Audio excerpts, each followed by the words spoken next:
not be on a mountaintop over by the stormy sea.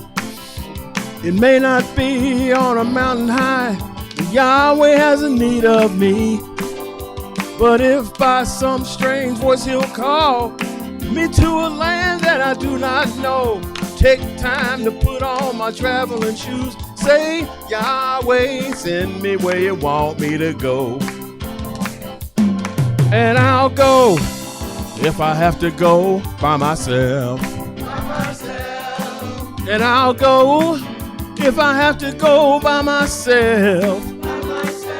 Well, if my mother or my father or my sister or my brother don't go, and I'll go if I have to go by myself. I want you to send me. Yahweh, send me. Yeah, send me. Now if you want me to sing, I'll sing for you. If you want me to pray, I'll pray for you. If you want me to teach, send me, I'll go. I'll teach for you. Send me, I'll go. You just have to send me. Send me, I'll go. We always send me. Send me, I'll go. Well, anywhere, anytime. I got a well-fixed heart and a made-up mind, and I'll go if I have to go by myself. By myself. Well, you know I come from a mighty long way. I tell it wherever I go. The victory is mine and the battle is won. Well, Yahweh has made it so. But if this truth falls on dead ears, I'll preach right on through my falling tears. Take time to put on my traveling shoes. Say, Yahweh, send me where you want me to go. And I'll go if I have to go by myself. By myself. And I'll go if I have to go by myself. By myself. Well, if my mother don't go, or my father don't go, or my sister don't go, or my brother don't go, and I'll go if I have to go by myself. By myself. I want you to send me. Send me, I'll go. Will Yahweh send me? Send me, I'll go. Yeah, send me. Send me, I'll go. Will Yahweh send me? Send me, I'll go. If you want me to sing, Send me, I'll go. I'll sing for you. Send me, I'll go. If you want me to pray, Send me, I'll go. I'll pray for you. Send me, I'll go. If you want me to teach, Send me, I'll go. I'll teach for you. Send me, I'll go. You just have to send me. Send me, I'll go. Will Yahweh send me? Send me, I'll go. Well, anywhere, anytime. I got a well-fixed heart and a made-up mind, and I'll go if I have to go by myself.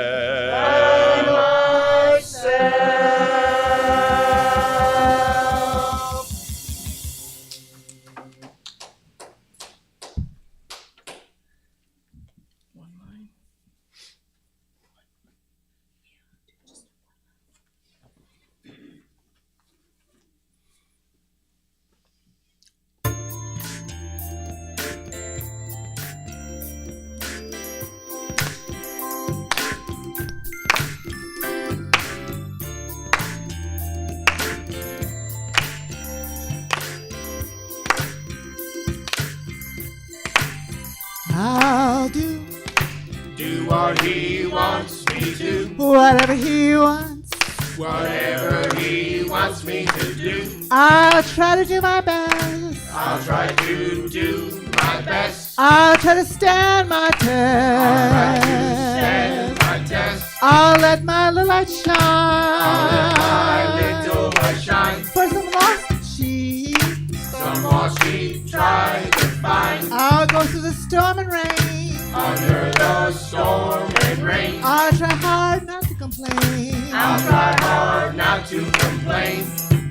I will do his will. Oh, oh, oh.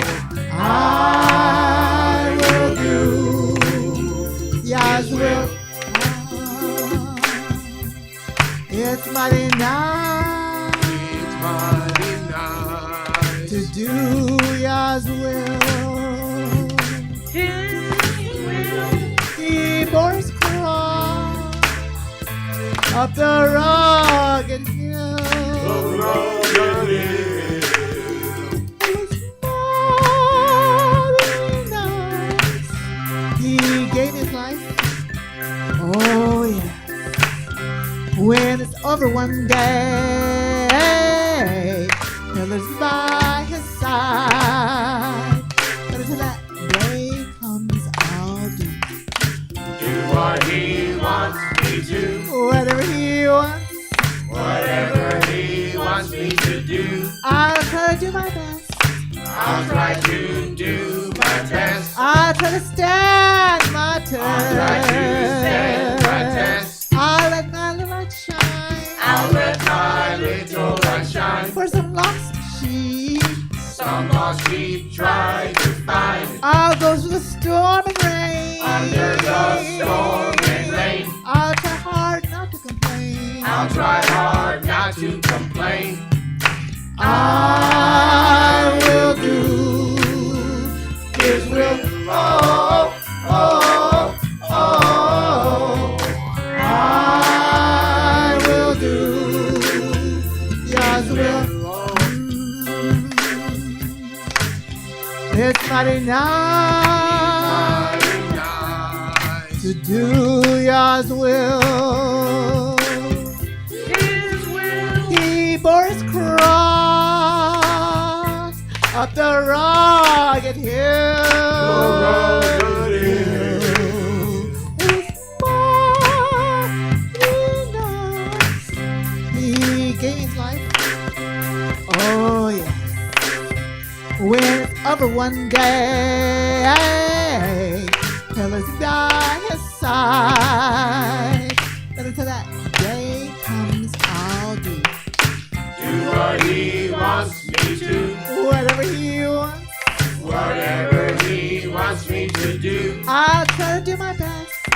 I'll try to do my best. I'll try to stand my test. I'll try to stand my test. I'll let my light shine. I'll let my little light shine. For some lost sheep, Some lost sheep try to find. I'll go through the storm and rain. Under the storm and rain. I'll try hard not to complain. I'll try hard not to complain.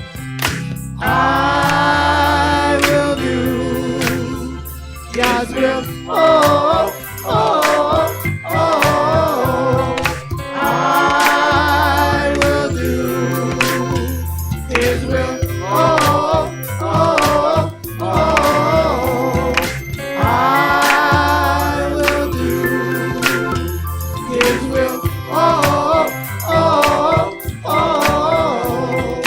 I will do His will. Oh, oh, oh, oh, oh, oh, oh.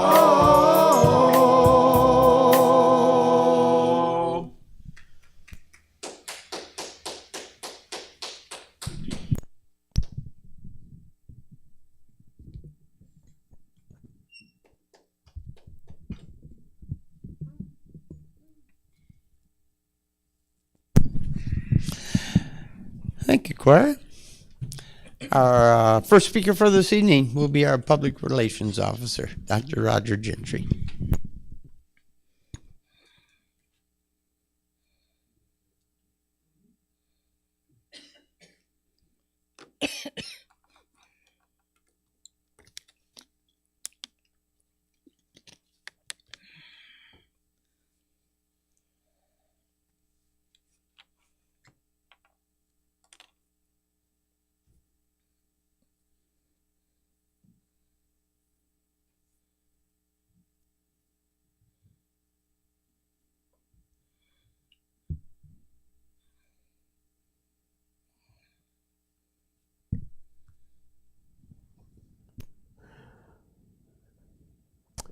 Good evening, brother. It's good to be in class. have some things that's been going on in my life that have kept me out of class, but you can, there is the opportunity to get a little gist of class when you're not in class. And so fortunately I was able to do that. And I'm going to say it like this. I enjoyed the remarks of the previous speaker, which what I caught part of Sunday was Dr. John Domitz from Detroit, is that right? Or Southfield. And it was nothing spectacular. It's no, I'm just saying because it's different. What I've seen and heard through the years that I've been in class is different speakers have a different effect on you. So one speaker, something that they say, which might be the same thing as everybody else has been saying, on a particular day, it hits with you. In other words, you get the point. You know, if you haven't gotten the point up to that time, you get the point. And you know, this storm and the cleanup and all of that has just, and the power blackout is just, it's been difficult trying to manage things. And then before that, I was sick after coming back from Florida. So I'll make a comment about Florida. It was good to be with the brethren down in Florida. The theme of that gathering was what manner of person ought you to be. And I just want to make a quick comment. Do you have that scripture by chance?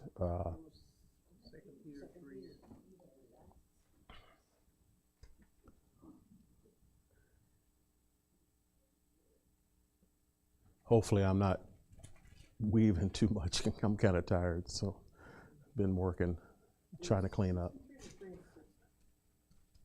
I don't know right off of, yeah. I just want to make mention that what manner of persons ought you to be, because for me in my life, it's good to be with the brethren. You know, even the scripture for today, talking about the wise person and the fool. We'll get to that in a minute. So go ahead. 2 Peter 3:1. Uh-huh. This second epistle, beloved, I now write unto you, in both which I stir up your pure minds by way of remembrance, that you may be mindful of the words which were spoken before by the holy prophets, and of the commandments of us, the apostles of the Redeemer and Savior. Knowing this first, that there shall come in the last days scoffers walking after their own lusts, Yeah. and saying, where is the promise of his coming? Okay. Go ahead. For since the fathers fell asleep, all things continue as they were from the beginning of creation. Pause. Now, one of the things that I learned in this class, these schools, is sorry, folks, the second coming has already happened and you missed it. You know, I mean, isn't that pretty much the basic? Y'all missed it. But you come to these classes, these schools, you find out that he's already come back. It's just that there is a spiritual realm and there is a physical realm. And I'm listening to different people. Oh yeah, I'm a little off topic, but my burial plans are this, that, and the other, and I have a plot over here, and I'm like, why? This is like an eggshell. The flesh has got to go. It's about the spirit that's inside. It's about the yolk. It's what's inside the egg. That's what you want. You don't want the shell. I don't want this old raggedy thing, And Dr. Welch talks about it all the time. I mean, we're getting wore out. The teaching here locally has been going on for 50 some years.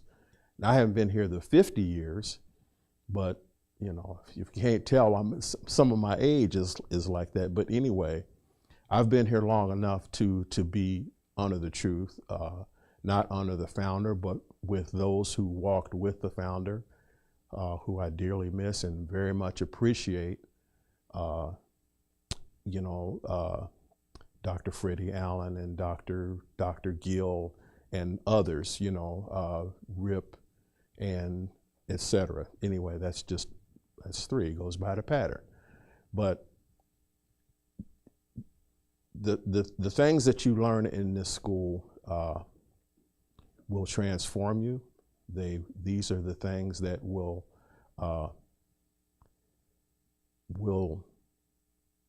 cause you to be able to cross over and before what you're doing is you're trying to get your inheritance now. And I know a little bit about inheritance. I mean, you don't want that person that's given the inheritance to write you off. You don't want the Heavenly Father to write you off. And there's a scripture about, who was that came to him and he says, I did not know you. Was that John? I know you not, the Father said, or Yahshua said.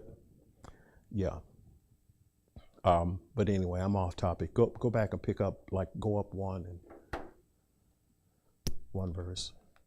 Knowing this first, that there shall come in the last days scoffers, walking after their own lusts, right, and saying, where is the promises is coming? Yeah, the preachers are out there, and the lies that they're throwing out there because of the demons that have been out here.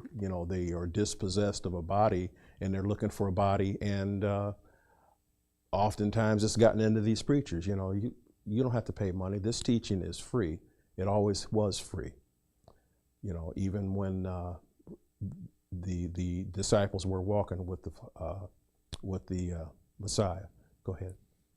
For since the fathers fell asleep, all things continue as they were from the beginning of the creation. Mm-hmm. For this they willingly are ignorant of, that by the word of Yahweh the heavens were of old, and the earth standing out of the water and in the water, whereby the world that then was, being overflowed with water, perished. But the heavens and the earth which are now. Right, and now see, that's kind of making a reference to the flood. The end of the day, the world was covered with water. Only those in the ark, those 8 souls that were in the ark, were the ones that were saved, that crossed over, that got their inheritance and moved on to a new earth at that time. Yeah, here, I don't want to be over here. Who crossed over. Continue.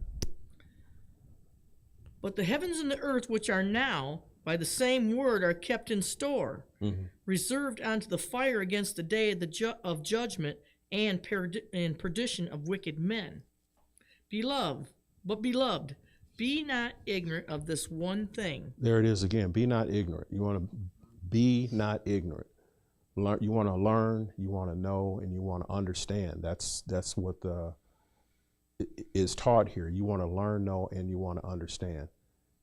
Continue. That one day is with Yahweh as 1,000 years, and 1,000 years as one day. Right, and that's another reference to the things that we learn down here.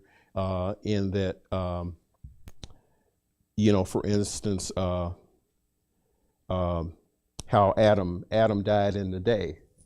And people say, well, no, Adam didn't die. Yeah, he did. He died in his mind. He died spiritually. And these classes are about teaching you and picking you up spiritually, where that you walked in here and you were dead spiritually because of what the world has taught you and pounded into you. Basically all this mess that's out here. Continue. 9th verse. Yahweh is not slack concerning his promise, as some men count slackness. Right. So pause right there. So he's not slack. Yahweh is a good parent, and that's the other thing about Yahweh and about his name. I could get it off of the name chart, but Yahweh is male and female within himself. So there's a mother and a father right there. There's your parent taking care of you. But this is your heavenly parent, who is both male and female, who is taking care of you, and he's not slack. You're a good parent, earthly, in the physical, is going to take care of you. They're not going to walk away from you. I mean, it does happen, but I'm talking about a good parent. They're not going to walk away from you. Continue. But is long suffering to usward, not willing that any should perish. Right, pause. So right there is long suffering. How many parents and stories do you know of?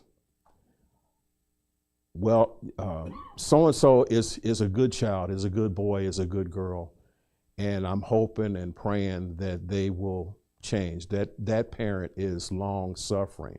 That's in the physical. In the spiritual, Yahweh, through his son Yahshua Messiah, is long suffering. Continue. But that all should come to repentance.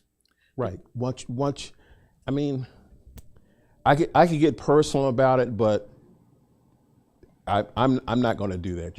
You're long suffering, and you just hope and pray that that child will, what do they call it, see the light, and will change their ways. Stop being a liar and a cheat and a thief. If that's has gotten a hold of that child, which is, well, I'm not going to say that they're possessed. That's not for me to say. But y'all know what I'm talking about. You hope and pray that child there will be some good come about with that child eventually. Sometimes they just got to grow up, and maybe they're 40 years old and they finally see the light. Continue. 10th verse. But the day of Yahweh will come as a thief in the night, in which the heavens shall pass away with a great noise, and the elements shall melt with a fervent heat. The earth also and the works that are therein shall be burned up. Yeah, that's a fervent heat. So that's another type of an end of the world, because there was an end of the world here with the flood. Did the physical world go? No, parts of it did. That water washed away a lot, killed a lot of folks. That was the end of that age. So where's Noah at? Right here? No, Noah's over here. So that was the end of the second age, the antediluvian, before the before the flood. So the flood is right here. So this is a world, and we could get the definition of world, age, what is it called? A period of time. It's a way of marking time. So this portion of time within the creation, the physical creation, this is over with, and the things that were done here aren't done anymore. So there's going to be a flood. Noah and his family are going to cross over, and there's going to be a new world, physically and spiritually, because you're going to worship differently in this age, in this third age, the post-diluvian, after the flood age. There'll be a different way of worship, and those 8 souls that crossed over will start a new world. We'll start up a new world. Continue. What were you looking up? World meeting in Hebrew. Oh, So sure. That said, because they had English and had Hebrew. Okay.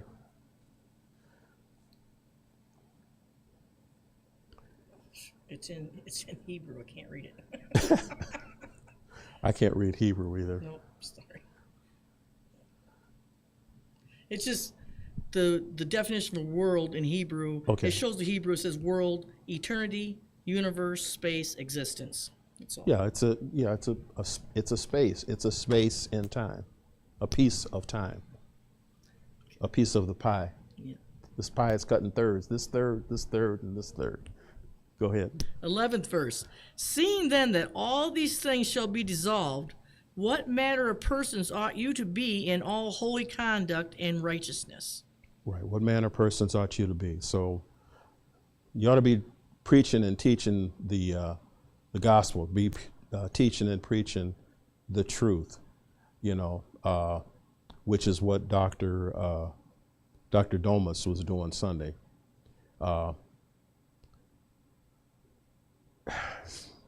I'm going to have to go back and watch it again. I just wish I had been here, because it was the bits and pieces of Sunday that I'd listened to and saw.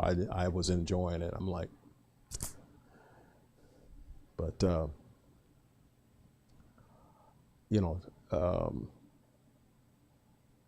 you know, there's things were going on, you know. Go ahead.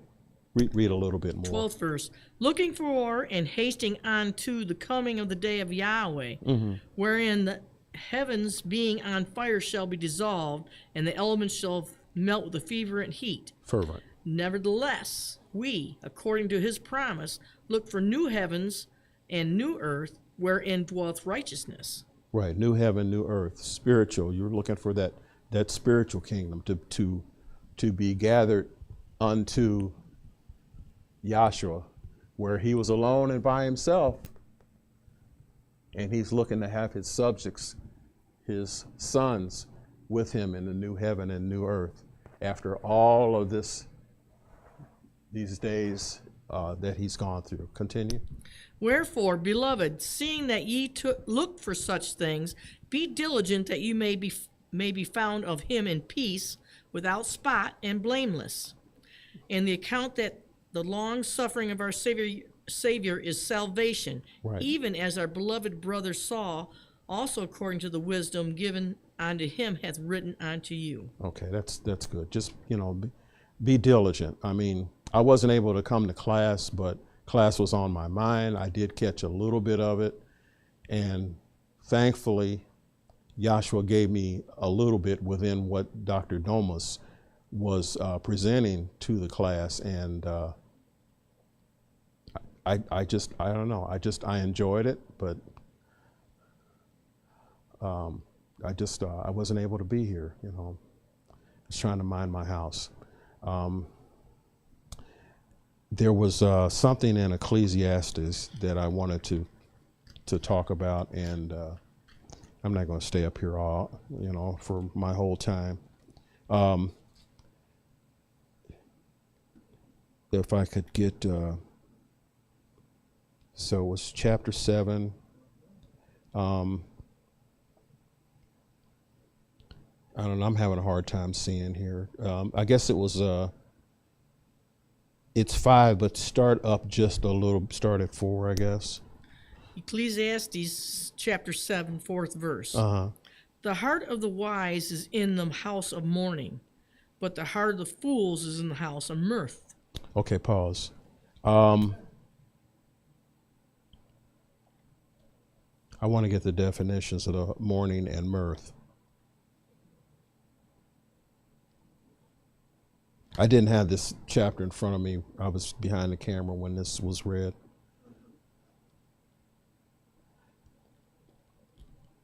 I'm trying to get to 5, but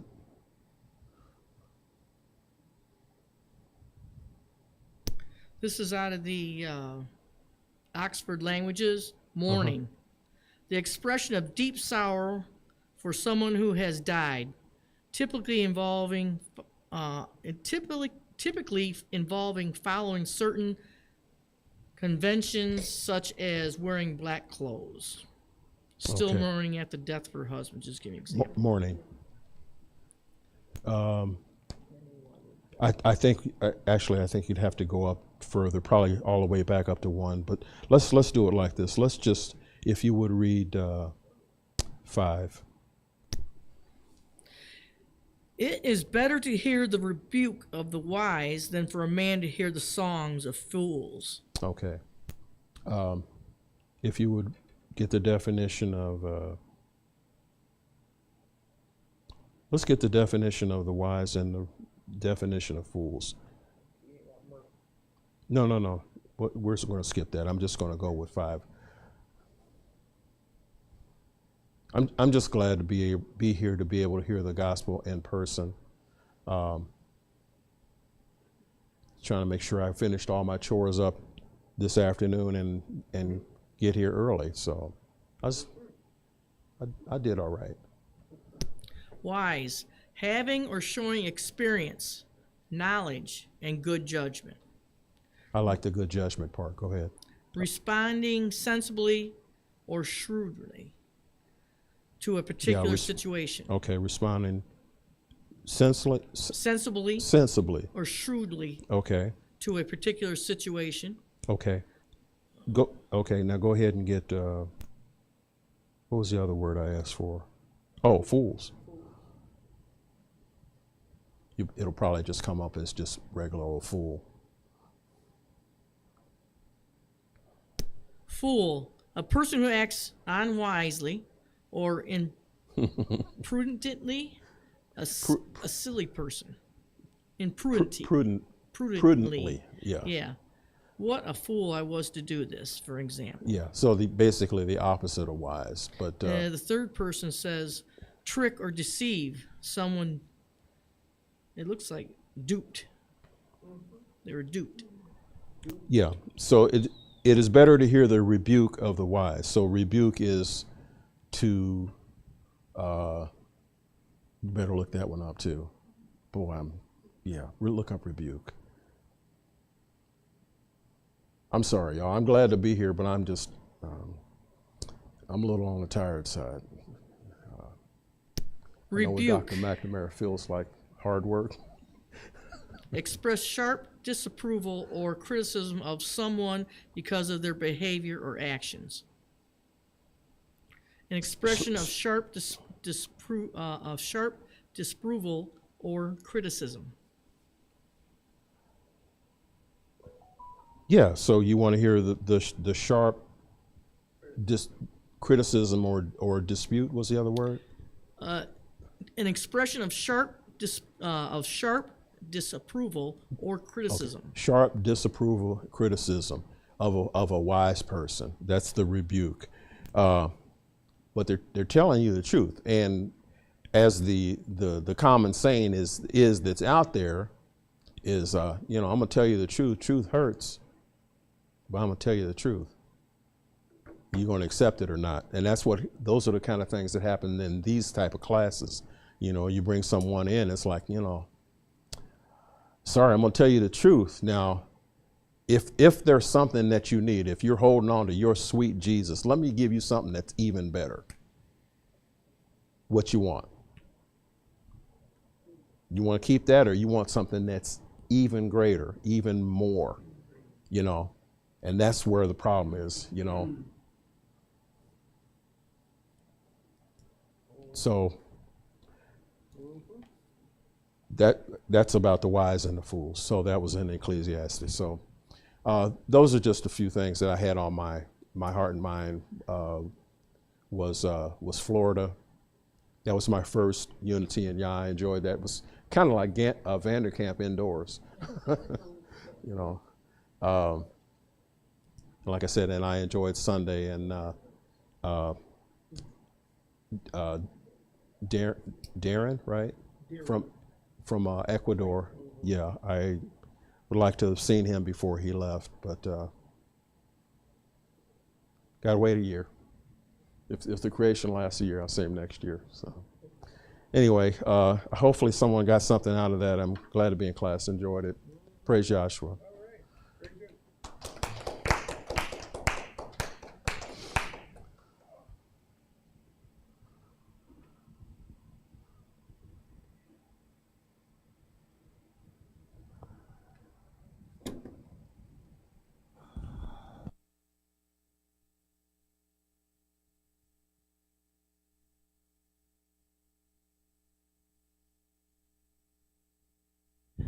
Thank you, Dr. Gentry. Our next speaker for this evening will be myself, Dr. Tim McNamara.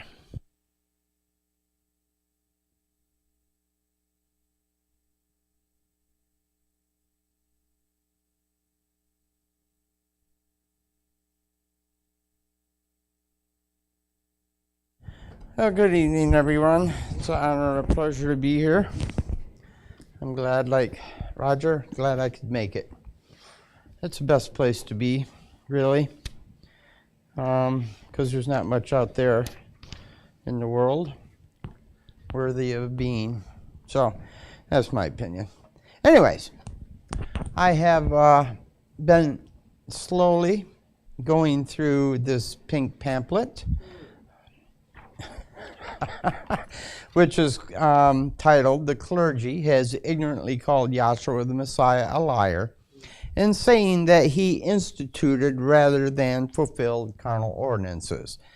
And we have pretty much, we've touched on that with the first section that we went through on page 1 and 2 and part of 3, and where we pulled up the scriptures in Matthew, where he was with John, and John didn't want to baptize him because, Yahshua came to him and said, yeah, I have no sin. And John's like, well, I need to be baptized of you.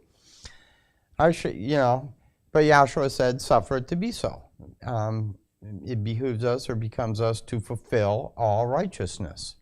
So there he said he was fulfilling water baptism and not instituting water baptism, as Christianity has basically said that that's what he came to do. Was Yahshua got baptized, so we should be baptized, right? Next time he came, but again, he said he came to fulfill. He didn't say he came to institute.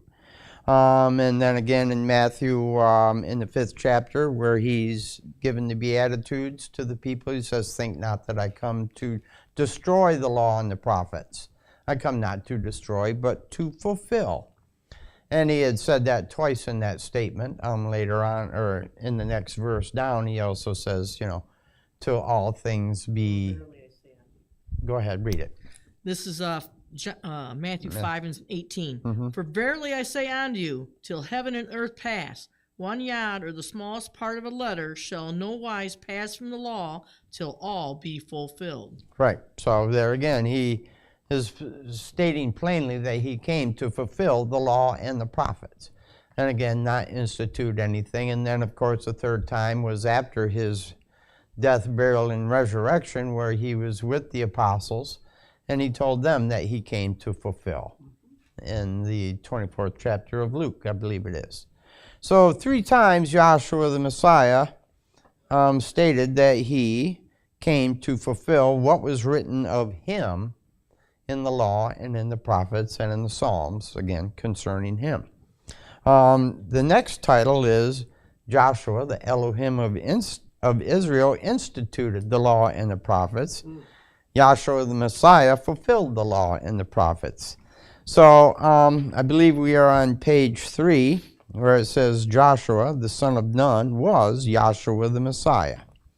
So if you would start reading there, I think that's pretty much brought you up to date to where we're at. Now that it is firmly established that Yahshua the Messiah was fulfilling the law and the prophets. All right, and that's what we just went through. Again, showing the 3 verses where he said that he was fulfilling. So go ahead, continue. We will proceed with our commentary as to the oneness of Yahshua the Messiah and Joshua the son of Nun. So that's what we're here to show you, prove to you, is that Yahshua the Messiah here was the same Joshua, or, well, we know him as Yahshua or Yehoshua, but the Bible has his name as Joshua, the son of Nun. Okay? And this Joshua, the son of Nun, which was down here in the land of Egypt with the children of Israel, that was Yahshua the Messiah manifested in the flesh. Okay? Or Elohim, which are both, right? Elohim is Yahshua, and Yahshua is Elohim. Go ahead, continue reading. When Moses... Pardon? I will be what I will to be. Yes, a perfect example of that, right? That's what he said here. Well, might as well go over here. Brought it up. And this is what he had told Moses when he appeared to Moses. Again, and that was Joshua, who astral projected himself from the land of Egypt to Moses out in the land of Midian, right? At the burning bush, which we don't have the burning bush here. We got the burning bush over here. Okay, and we'll actually, I think, get to this. But yes, Joshua appeared to Moses in a flame of fire out here, and he spoke to Moses and told Moses to come back down into Egypt, and that he would lead the children of Israel out of the land of Egypt. Okay? Go ahead, continue. When Moses saw in a vision the incorporeal form of Elohim in the burning bush in the land of Midian, see chart number 1, page 18. Okay, so we're going to go to that.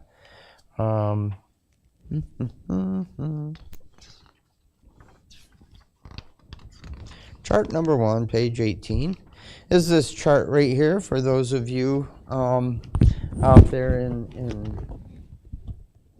YouTube land. Okay. If you don't have this pamphlet, this would be the chart that Dr. Kinley is referring to.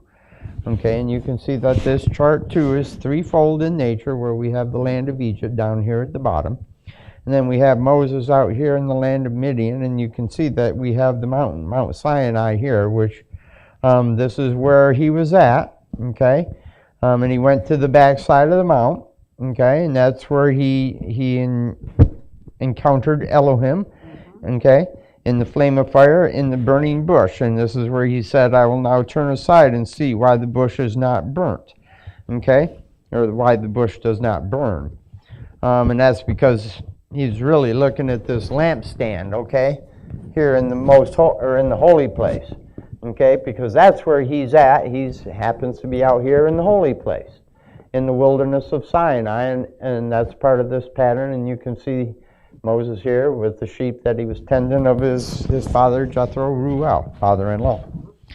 Okay, and then of course we have Canaan land, which represents heaven. So you can see you got the court roundabout, you got the holy place, and you got the most holy place, all within this one chart. So it says, see that chart, and you can see down here, well, you can't see, maybe Dr. Pettigrew has this page pulled up. Down in the bottom of the chart, we see the land of Egypt, and it's hard to see. It says there in the middle, it's got the house of Pharaoh. I'll hold it up again for you out there. Does she? Okay, cool. So in the center there, you see the house of Pharaoh, and to the right of that, my right, is the rod, and then Moses slew the Egyptian, and that's over in the far corner. Okay, and then as you're looking, you see the flight towards the Red Sea, where this is where Moses is not necessarily leading. He's not leading the children of Israel here in this section of this picture. What is this? Chart. Thank you. This is Moses fleeing, because he now knows that he had killed an Egyptian for smiting his brother. And he took that Egyptian and buried him in the sand, thinking that maybe he had got away with something, but he found out that he didn't get away with anything, and he needed to get out of Dodge quickly. Okay? And so this is Moses fleeing from the land of Egypt and from Pharaoh, probably wanting to execute him for him executing somebody of great importance in Egypt. Okay? And then, of course, in the center section, we see Moses, and he sees the burning bush, and you got the lamb there at the bottom of it. And it says, the vision of Yahweh Elohim to Moses in the burning bush. And again, that's Joshua the son of Nun here.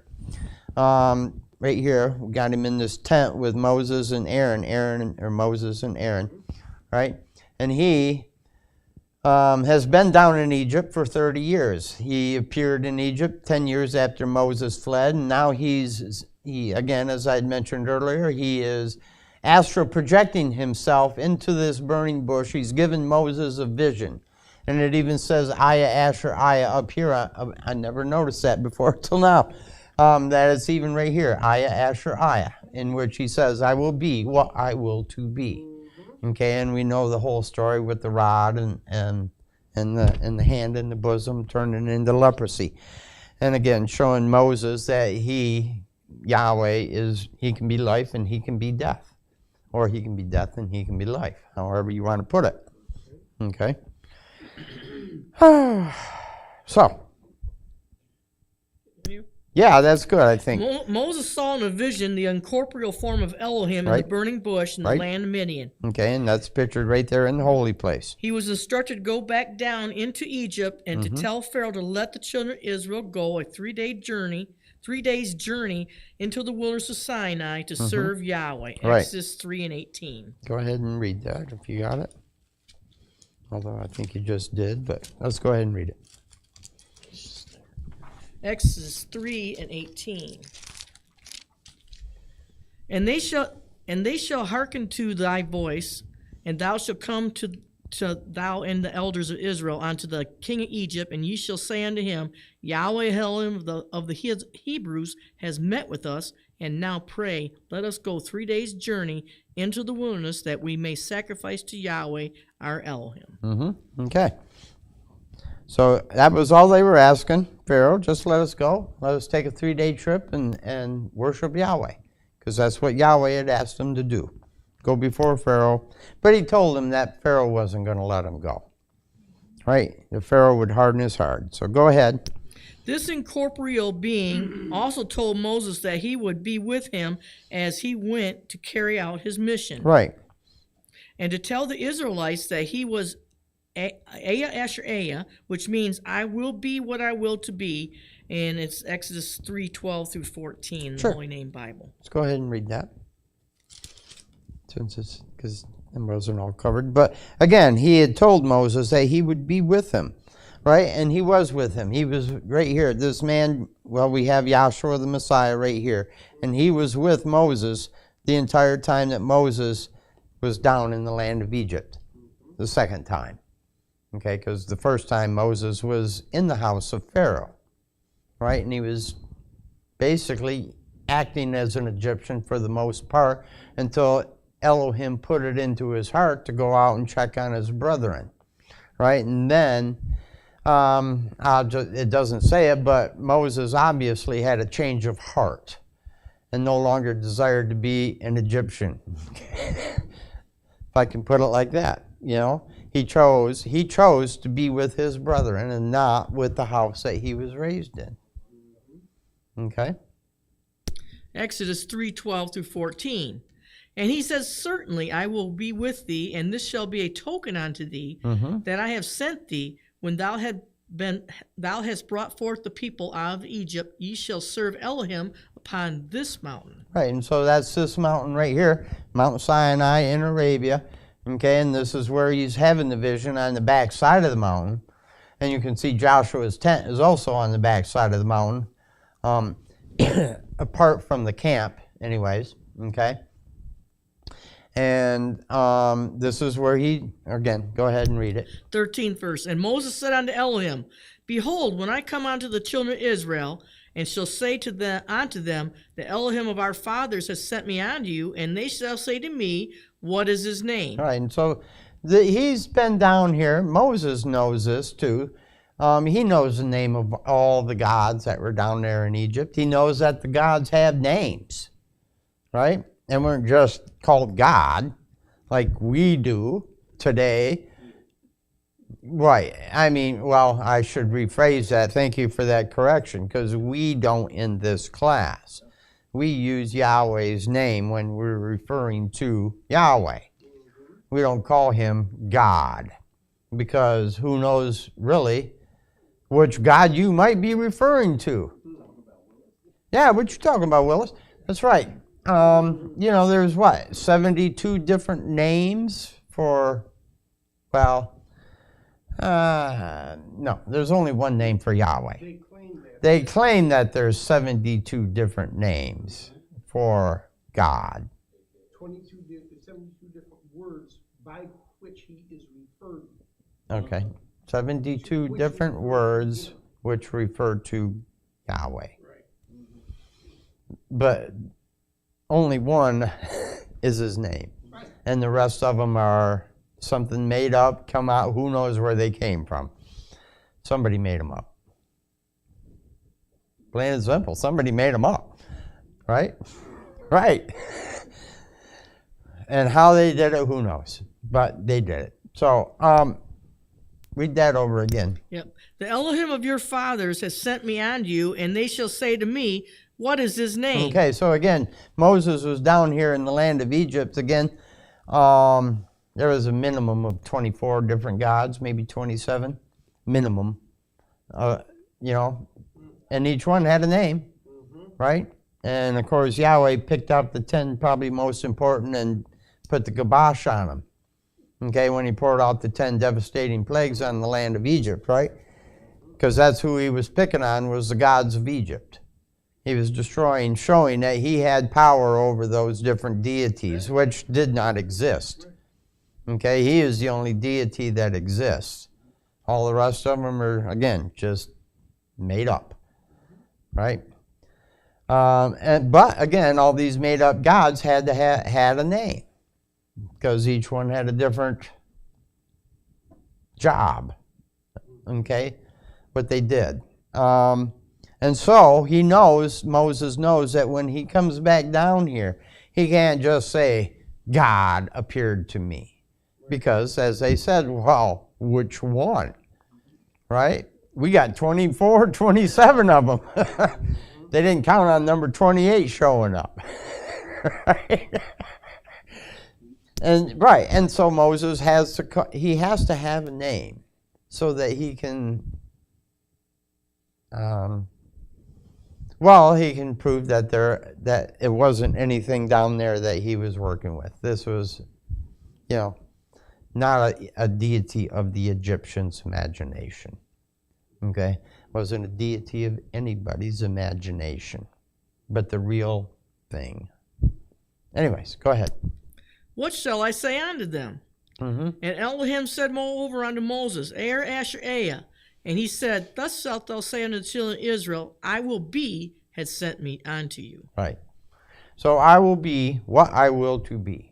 And that is the meaning. We have it right here. I think it's over there too. But this is a shorter walk. We have the Aya, Asher, Aya. I will be what I will to be. Okay? Now that's the thing with Asher. It can be what, when, where, who. As we know, who is in there because he was Joshua, the son of Nun, and he was Yahshua the Messiah. Those are who's. Right? So, Yahweh can be anything he chooses to be. At any time he chooses to do it. Okay? And anywhere he chooses to do it. He's got it covered. Go ahead, continue. He further told Moses that he had appeared to Abraham, Isaac, and Jacob as El Shaddai. Right. Which means Almighty Provider. Yes. But that they did not know him by his real name of Yahweh. Yep, and that's translated Lord in most Bibles. I think we're good to that. In the text of Genesis. This is a positive proof that Moses was the only person that wrote the book of Genesis, as no one else, including Abraham, Isaac, Jacob, etc. Right, so nobody prior to Moses, and we've learned that, knew the name of Yahweh. Okay? Now, yep, you'll see that back there in the book of Genesis where Moses said, and they began to call upon the name of Yahweh. Right? He refers to it that way. But, again, they weren't calling on the name of Yahweh. Moses just inserted that in, as we have learned. They were calling on El Shaddai, which means Almighty Provider. And that's what he did. He provided, and he does provide. He's provided for each and every one of us in this class. Right? And the most important thing he's provided us with is the knowledge of this teaching. Okay? Because without this, we would be out there. Literally. We would not be in this classroom without this teaching. We'd be out there and probably going to, what was the statement? The church of your choice? Isn't that what Billy Graham used to say? Somebody like that? Go to the church of your choice? Doesn't matter as long as you go and believe. But it does matter.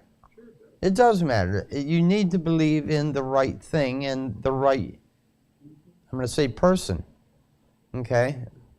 You need to believe in the right one, and that is Yahshua the Messiah, is not Jesus the Christ. Okay? Which now they say Jesus Christ. They dropped the title and made Christ his last name. And what happened to the H?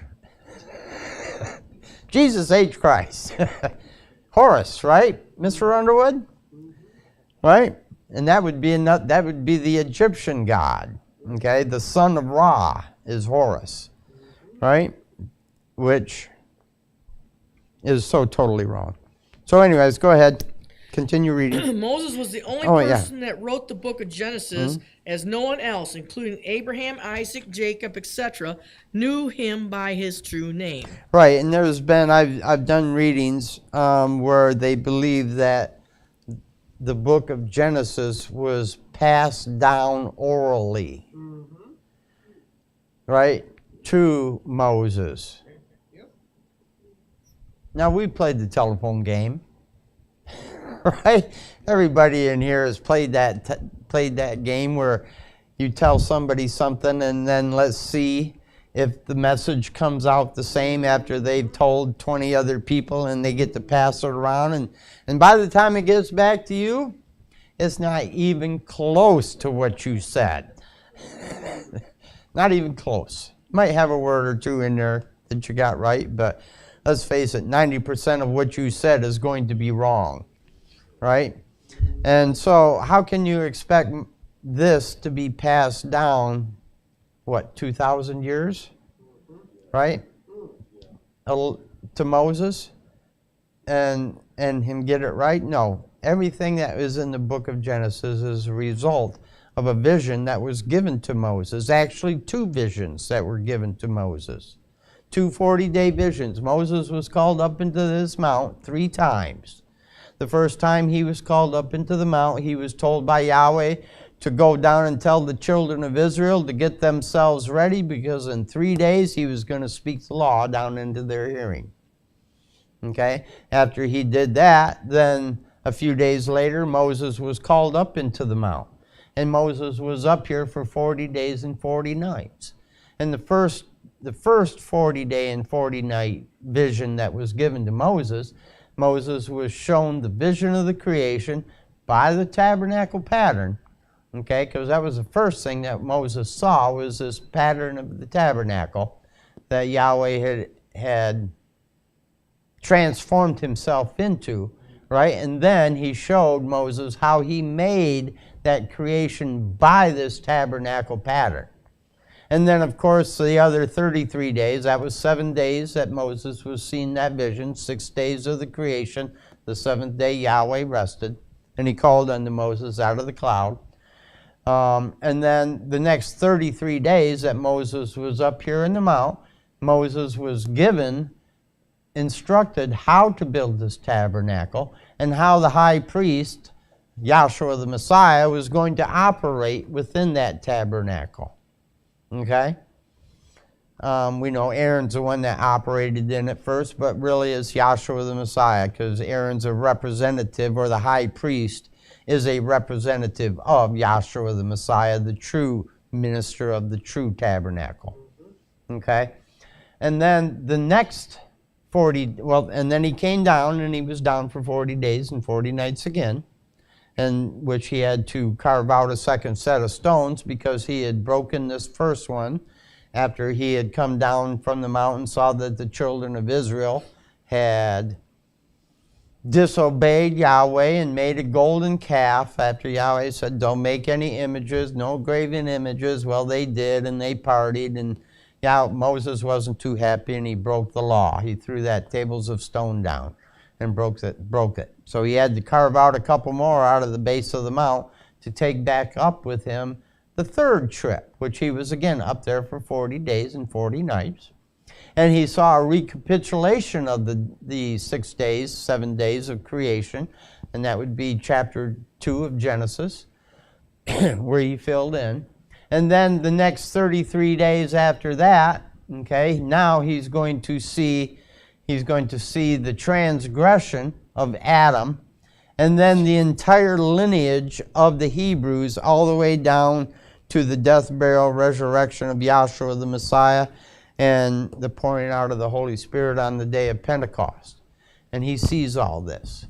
And of course, this whole thing from Genesis, in the book of Genesis, has to be embedded in his mind. You know, Yahweh put it in there so he wouldn't forget, or couldn't forget. I don't know, but anyways, it was in there, and he came down and he wrote that book of Genesis based on what? The vision that he saw while he was up there for that second 40-day and 40-night vision. Okay? And that's where we get the book of Genesis. And maybe even the first 2 chapters of Exodus, because he wasn't alive for that either, right? But that had to be part of the vision too. Okay? Anyways. Yeah, had to be. It was here at the burning bush that Elohim revealed to Moses that Yahweh was the Elohim of their fathers, Abraham, Isaac, and Jacob, that Yahweh was the Father's name, and this was his memorial unto all generations. Right, and this is Exodus okay. 3 and 15. Go ahead and get it. And this, again, at the burning bush, this is where Moses received the name, the first person in the history of the world to receive the name of our Creator. Exodus 3 and 15. And Elohim said moreover unto Moses, Thus shalt thou say unto the children of Israel, Yahweh. All right, so now he's going to go back down here into Egypt, and he has to go to the elders. That's what Yahweh said. You go to the elders, and you show them the signs and wonders. Right, thank you. The signs, of the throwing the rod down, and he gave him some signs to take with him down into Egypt to prove that he had spoken with Yahweh Elohim. Okay, go ahead. Yahweh, the Elohim of your fathers, the Elohim of Abraham, the Elohim of Isaac, the Elohim of Jacob, has sent me unto you. This is my name forever. All right. And this is my memorial unto all generations. So, this is his name until the Jehovah Witnesses get a hold of it and Americanize it. No. It's none of our names ever change, I guess, unless you be like Prince, and go to court and have your name changed to a sign. Or there's been a few other artists out there that have gone about and changed their names. As a matter of fact, it used to be quite a thing in Hollywood to have a screen name. It still is. Right, it still is, right. Right. As a matter of fact, whether most of you know this or not, a couple visitors that came with Darren gave me illegal names. They did not give me their true names. And when I called them, they just sat there. They took it, but that was not their true names. They told me that after class. Oh, we didn't give you our right name. I was like, I didn't think that was very nice, to be honest with you. But, no, they weren't on camera. Well, apparently because I said welcome, and they must have known that was coming. Because, again, they did not give me their correct names. I thought that was rather odd. Disturbing, too, to be honest with you. It was, to me anyways. Anyways, so Moses is the only one that received the name back here. Okay, prior to that, the 2,520 years prior to that, nobody knew it. Continue. If Abraham, Reuben, Simon, Levi, Judah, Zebulun, Yep. Issachar, Dan, Gad, Asher, Naphtali, Joseph, Benjamin, or any others before Moses had done any writings, they would have had to use the title El Shaddai, right. For that was the only title by which they knew the Father. And nobody prior to Moses wrote anything of Yahweh. Okay? Moses was the first one to receive the name, and he was the first one to write anything about Yahweh. Nobody else. I don't know whether Abraham, they must have had some kind of writing of some sort, maybe, I don't know, but anyways, they didn't write about him. It was up to Moses to do the writing about Yahweh. That's why he appeared to him. Okay, and that's why he gave him his name. So that he could be the one to set things straight. I'll put it like that. Probably bad choice of words, but anyways, go ahead. Let's continue reading. When Moses, accompanied by Aaron, gets back down into Egypt, he becomes acquainted with a man called Joshua, the son of Nun. Right. Now, this Joshua, and we have him here in this tent, and actually we have the name Yahshua here, but this was Yahshua, but again, as the Bible writers have changed his name, and we'll get into that later on in another few chapters here, a few paragraphs, how they changed the name from Yahshua to Joshua. Okay? This man Joshua was really Yahshua, as there was no J in the original Hebrew language, and he was truly the son of Nun, for he was not the offspring of none of the 12 sons of Jacob. See Genesis 49th chapter. Yeah, I wish I had done that. I meant to look that up too, and I forgot to do it.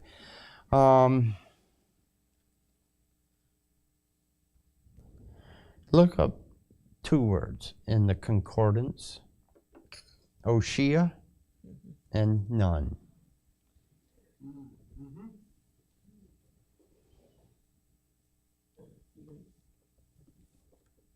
I guess it's small writing. Yes, it is small writing. It is. Take your time with it. I won't rush you. You want out of the Hebrew, though. Well, yeah, it's not in Greek. You wouldn't find either one of those names, I don't think, in the Greek part. Well, you might. Yeah, you probably might. Oshia and what? Oshia and Nun, N-U-N. And Oshia is O-S-H-E-A, That's I why believe. I don't know this enough to find out how I got the Hebrew, but where are you going to find Oshia? Oshia is Does it go O. by alphabetical? Yeah, it's alphabetical order. Okay. So go to O's. I was in that and it hops to a Y. Hmm? Oh, yeah. You want some help? Yes. All right, you're going to have it. I'm not. Sorry for that. All right, you're in the K's.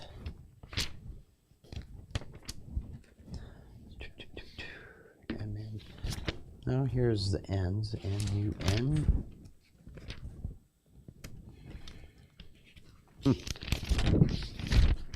I'm having troubles myself.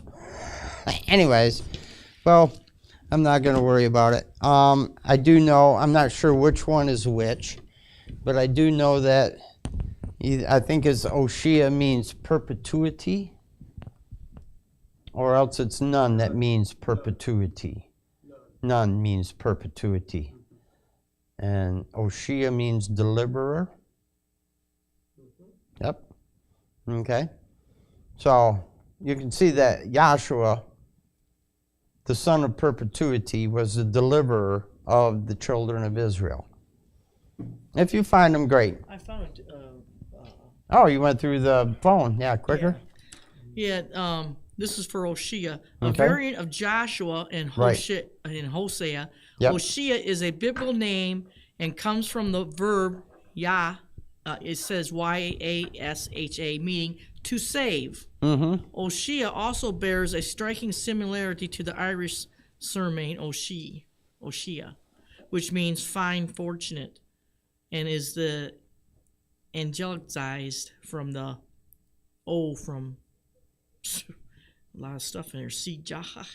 It's weird. Yeah. So anyways, go ahead and let's start back with, there was no J. That's what I wanted. So his name couldn't be Joshua, just as the name can't be Jesus.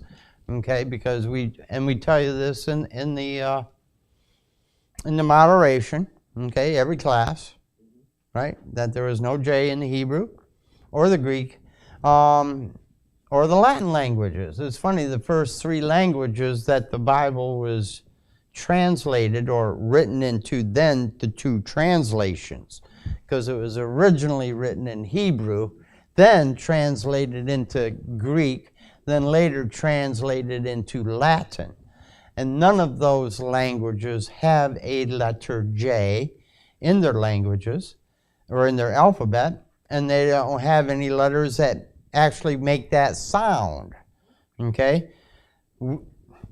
I'm wondering, when I look at the English alphabet, how the G didn't take the place of the J. Because the G and the J basically have the same sound. Right. There you go. Mr. Gentry, you could easily put a J there, right, instead of a G. You know, because of the sound. The G has that sound, right?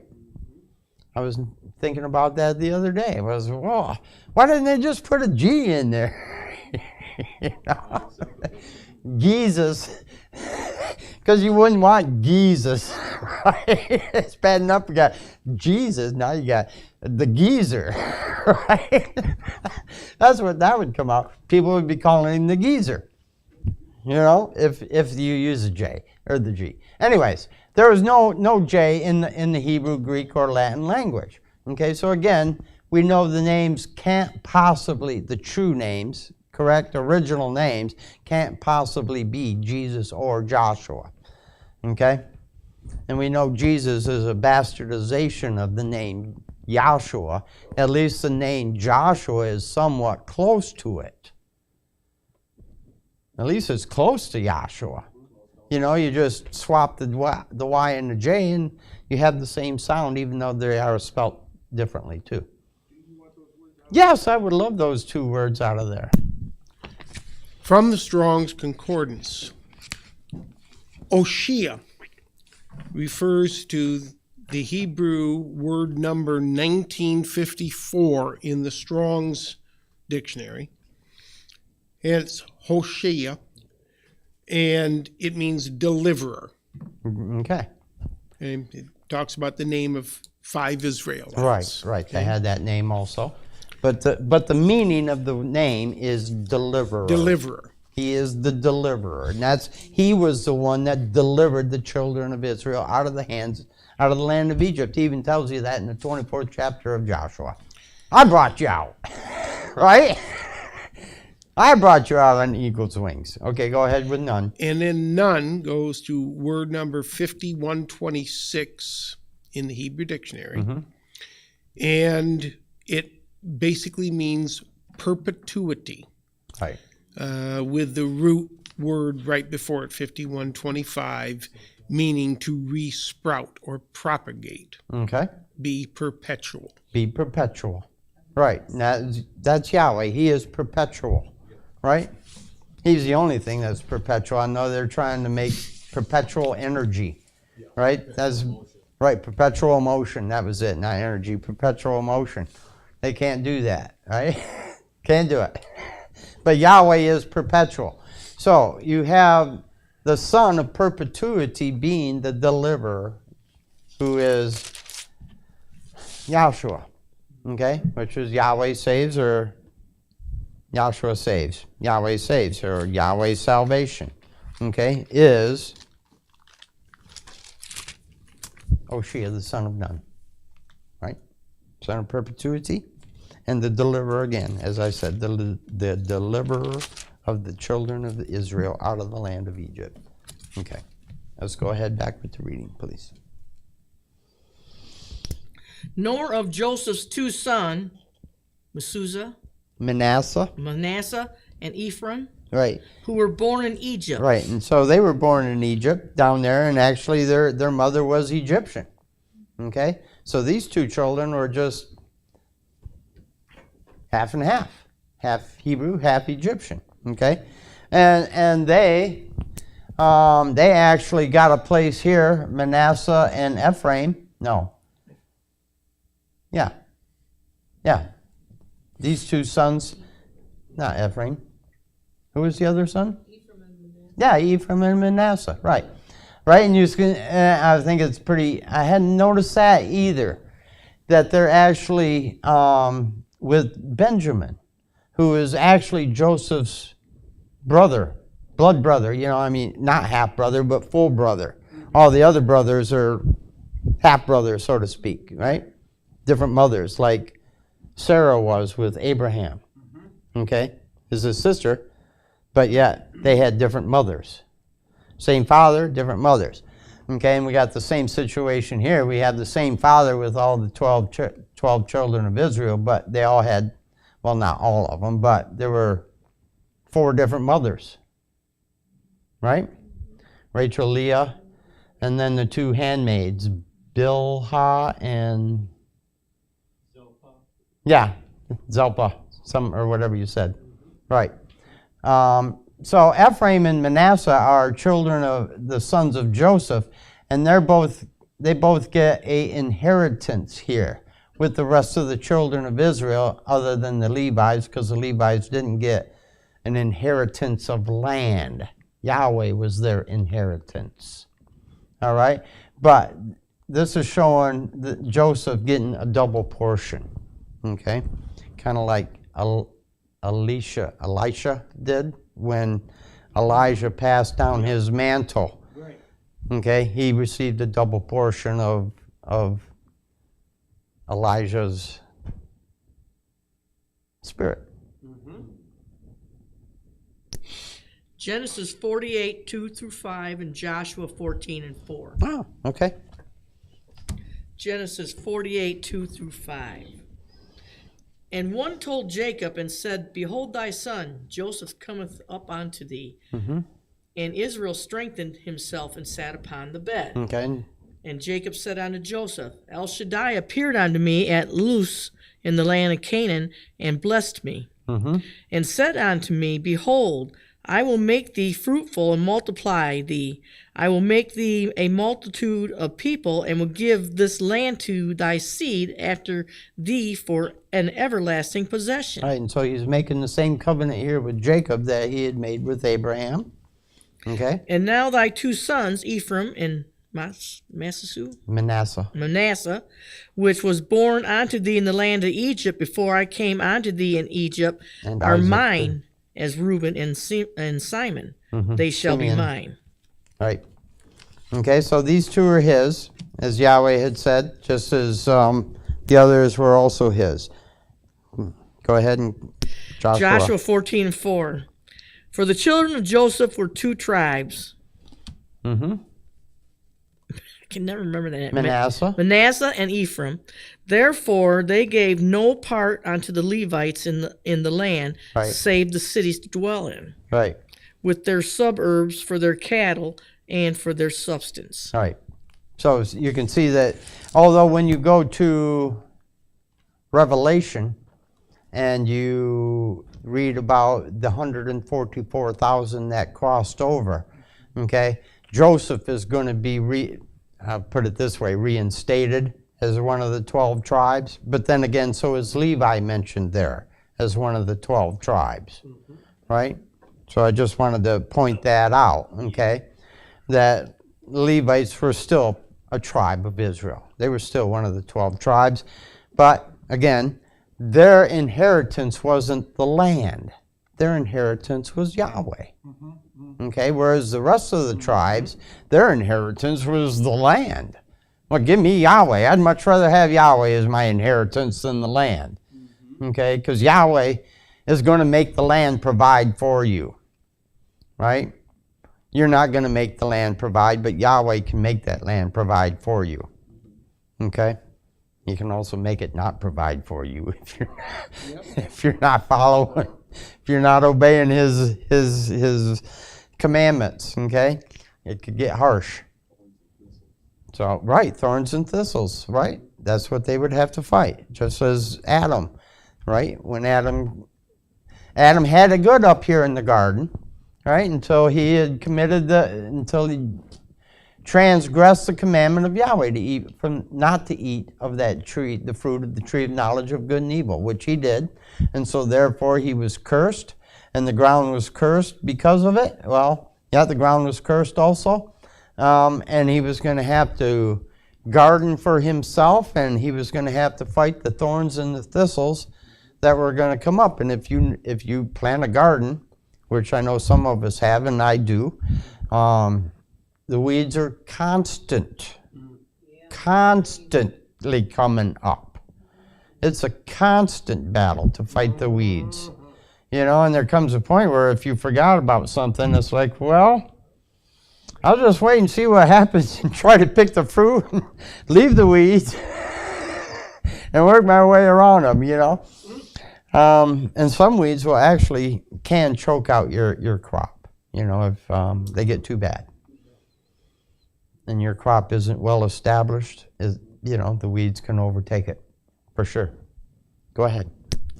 Joshua, called the son of Nun, was really the incorporeal Elohim, who appeared unto Moses in a vision in the burning bush, Right. and had told Moses that he certainly would be with him. Right, and he Exodus was. 3 and 12. Okay, go ahead and read Exodus 3 and 12. And Moses said unto Elohim, Behold, when I come unto the children of Israel, and shall say unto them, The Elohim of your fathers has sent me unto you, and they shall say to me, What is his name? What is his name? What shall I say unto that. them? Yep, we read that earlier. Yeah. So, but it was called for, so let's read it again, because you just What's can't 3 read and it 12? I enough. read the wrong, sorry, read the wrong verse. Oh. 12. And he says, Certainly I will be with thee. Oh, yes, okay. This shall be a token unto thee that I have sent thee when thou hast brought forth the people out of Egypt. Ye shall serve Elohim upon this mountain. Right. And so this is the mountain here where they're going to serve Elohim. And he said, Certainly I will be with thee. Now, of course, what Moses didn't realize is that he's always been with him. You know, since Moses was born, he was a goodly child, right? Yahweh was with him from day one, right? Just watching over him and guiding him right along. And that's what he's done with each and every one of us. It took me a while to realize that, you know, after coming in here. And still, even after coming in, it took me a while to realize that Yahweh was, you know, putting choices before me, you know, and he knew what choices I'd make in each one of us. Not just me, all of us in here. He put things for us, and he guided us into this teaching. I truly believe that. You will never convince me otherwise, that it's just happenstance that I'm here. Okay? It's not. Yahweh wanted me here, and this is where I'm at. And each one of us are that way too. Right? And he's even had the beauty of bringing some people back that have taken a vacation for a while, you know, taken a sabbatical, right? Long ones, but we've had some people that have, you know, taken a sabbatical, but now they've returned, and that's beautiful. It truly is. I love it. So, go ahead. He had simply taken on a physical body and was not born of any previous existing man and woman. Right, that's again the Aya Asher Aya. I will be what I will to be. He just manifested himself down here in Egypt as Oshia, the son of Nun, because that's what the Hebrews called him. We know Moses called him Yahshua. Okay, it says that there in Numbers 13. I think it's Numbers, the 13th chapter. Yep. Right? Yep. 13 and 6, something like that. Go ahead if you got it. If you can find it, great. If not, No, it's Numbers 13 okay. and 16. Numbers. These are the names of the men which Moses sent to survey out the land, and Moses called Oshia the son of Nun, Yahushua. Yeah, Yahoshua. Yeah. Right, and the land that they're going to survey was this Canaan land, okay? Because after 40 years, they'd already made it to the river once, right? Actually, this was their first trip. I'm sorry. This was the first trip to the river Jordan, to Canaan's land, and they sent 40 spies out into the land. Not 40, 12 spies out into the land for 40 days. 10 came back with a bad report, 2 didn't. Joshua and Caleb. They were like, let's go get it. Yahweh's giving it to us. And the other 10 were like, oh man, there's giants in there. They're going to squish us like bugs, right? And they didn't want to go. And the 10 managed to convince the whole house of Israel that they shouldn't go over and take what Yahweh had promised them. They denied their inheritance. Is what they were doing. No, I don't want that. I don't want those mansions that are already there built for me and the gardens, and I don't want that. I want to travel around the wilderness for 40 years. They didn't know it was coming, but just the same, you know, Yahweh had promised it and said that he would get it for them, and they chose not to believe in him. Go ahead, continue reading. He had simply taken on a physical body and was not born of any previous existing man and woman. Right. This is a manifestation of the power of Yahweh to be what he wills to be. Right. Ayer, Asher, Aya. I will be what I will to be. Right, and that's a perfect example of his power of manifestation. Power, plain power, period. Okay? Of being able to manifest himself down there without having to go through childhood. What a beautiful thing. I wish I could have skipped childhood. Not really. I enjoyed my childhood. I'm glad for every moment that I had, really. I wouldn't be where I am if it wasn't for that. Really, you know, there's times I look back and I go, God, I wish that didn't happen. But if it didn't, I might not be here. You know, it had to happen. Everything that happened had to happen for me to get to this point. For each one of us, there had to be things happening for us to get here. This is truly one of the greatest esoteric secrets that Yahweh had ever perpetrated Right. upon mankind. Right. For who in the world realizes that man, referred to us as Jesus, Yahshua the Messiah, was way back there with Moses and the Israelites in Egypt? Right. And he was back there even before that because he had told the Pharisees and the scribes, Abraham saw my day and was glad to see of it, right? And they're like, what? You're not even 50 years old yet. And you're talking about Abraham? Well, yeah, because he was back there with Abraham. He appeared to Abraham. We had that, and the Word appeared to Abraham, right? And then in the 15th chapter of Genesis? And the Word? Genesis 15. Right, 15:1. Right, so he was back there with Abraham. Okay?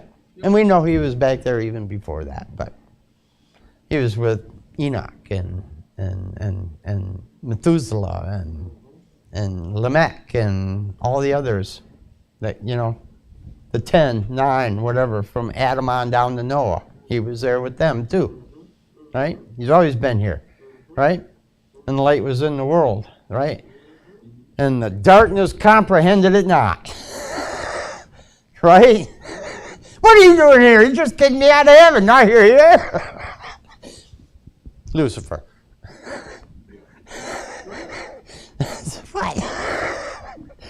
All right, go ahead. Yet the Messiah gave the Israelites, gave the Jews of all kinds of hints to this effect. Mm-hmm. He said to them in one place, before Abraham was, I am. There you go. And they said to him, why, you are not yet 50 years old, and how could you know Abraham? Right. He further told them that Abraham rejoiced to see his day, There you go. and saw it, and was glad. John Right. 8:51 through 59. Now let's keep reading there. You just pretty much read that. On another occasion, he told them that he had power to lay down his life and to raise it up again. Okay, we'll read that John one. 10:17 and 18. Yep.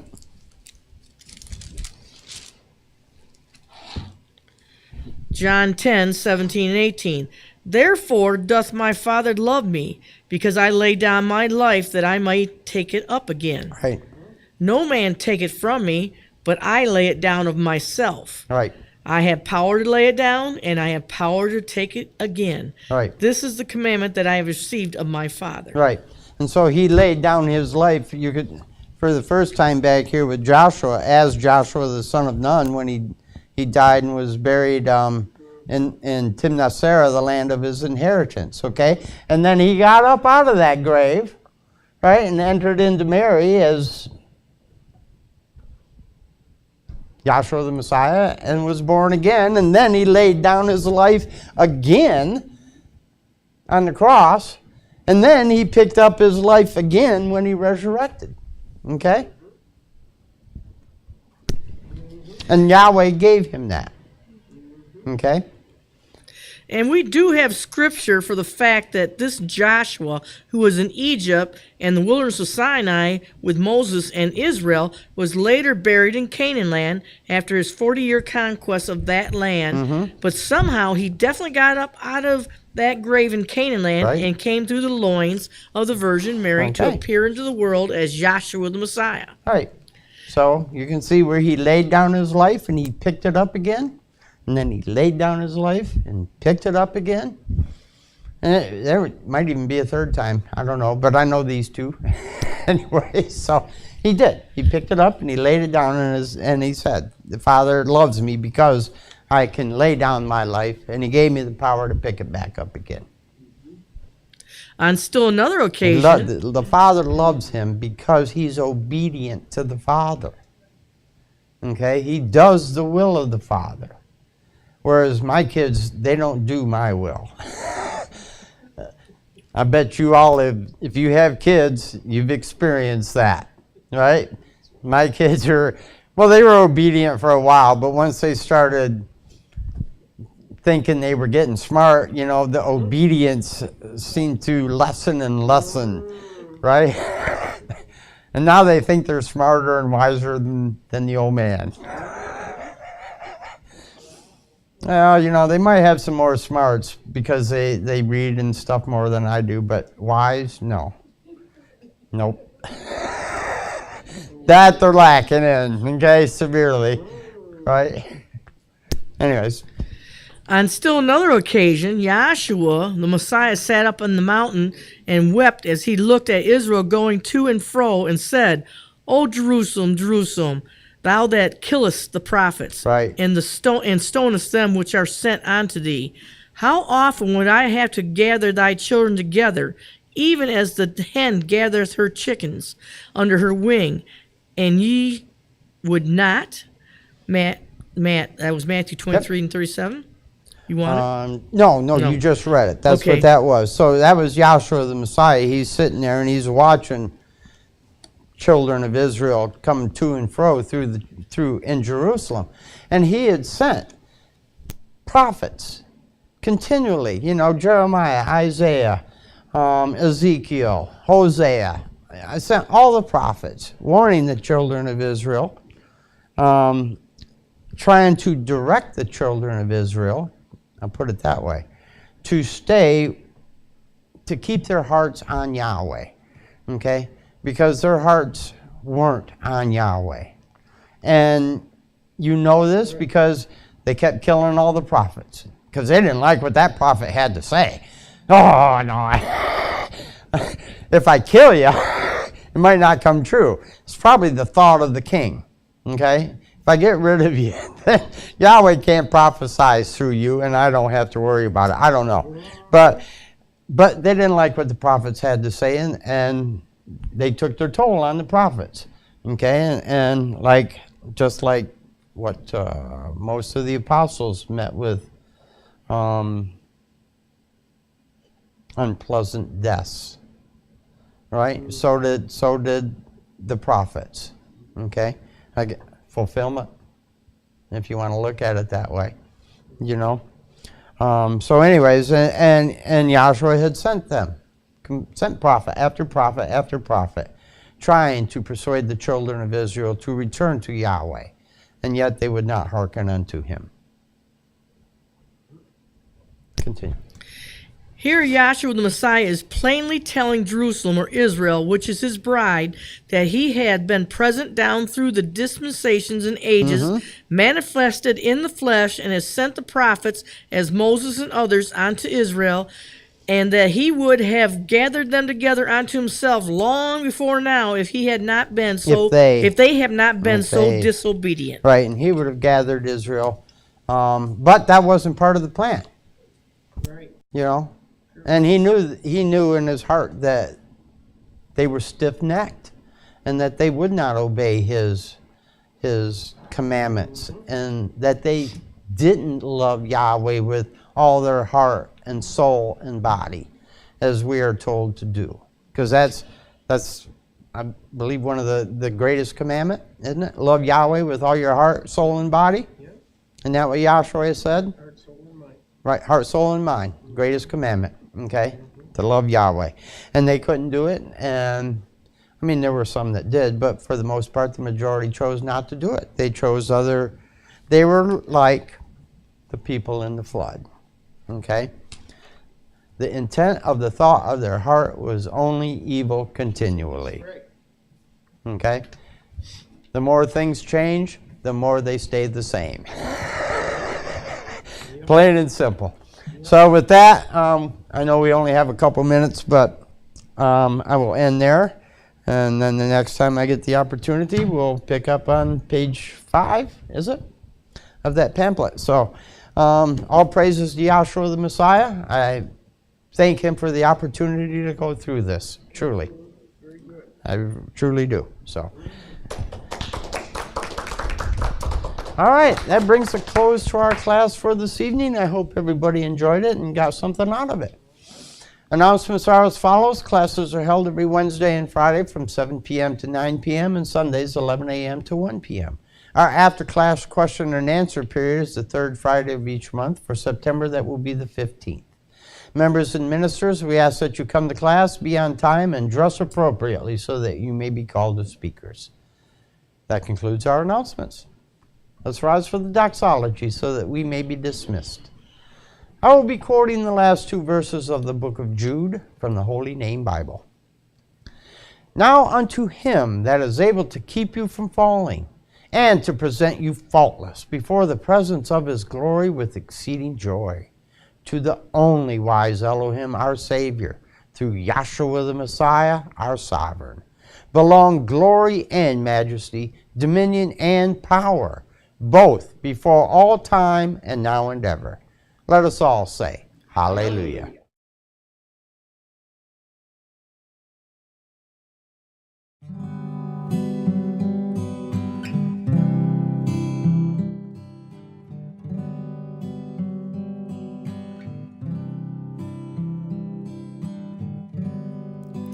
There was this mountain so high I could not climb. For every step that I would take forward, Satan put me 3 steps behind. And there was this river so deep I thought I'd drown. Then a voice touched my soul oh so gently. It was Yahshua when I